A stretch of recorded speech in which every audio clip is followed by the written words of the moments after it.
Hi, thank you so much for joining me for today's knitting tutorial on how to cast off Purlwise. So to begin with, we're going to purl the first 2 stitches as we normally would. So we'll just go ahead, purl the first stitch and again purl the second stitch. So we now have the 2 stitches on our right hand needle.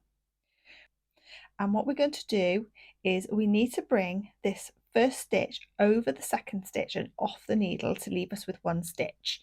And how we do that is we take our left hand needle and we pop it underneath the stitch at this angle and pop the needle underneath the stitch. Okay, so I'll just show you that again. So we take the left hand needle and it goes underneath and through that back stitch. Okay, so we now have the last stitch on our needle. We just create a little bit of tension by holding on to the working yarn, and then we're going to slip that first stitch over the second stitch and off, and that gives us 1 stitch remaining on the right hand needle. Okay, so what we need to do is carry on repeating that process until we get to our very last stitch.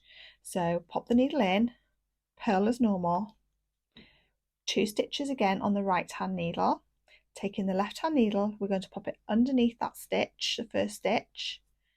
Going to give a little bit of tension on our working yarn to stop them both sliding off the needle. So a little bit of tension and then just slip the first stitch over the second stitch, and that gives you 1 stitch remaining again on your right hand needle. So again, the next stitch along, we just purl as normal.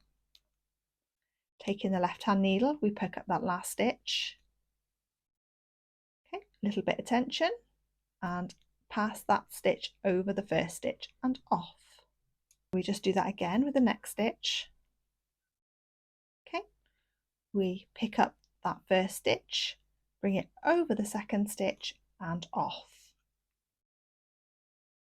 Okay, and we just keep repeating this process, working along our stitches. Okay, so what happens when you get to the last 2 stitches is we take this first stitch off as normal now. So we just go ahead, slip that one over, and we're left with 1 stitch on the right hand needle. And all we need to do now is to cut a little tail, and then that one just pulls through our stitch. So just tuck that tail through the last stitch and pull. And there you have your purl cast off. So if you've enjoyed this video and you found it useful, don't forget to give me a thumbs up and do subscribe to the channel for more knitting hints and tips and tutorials, and I shall see you in the next video. Bye for now.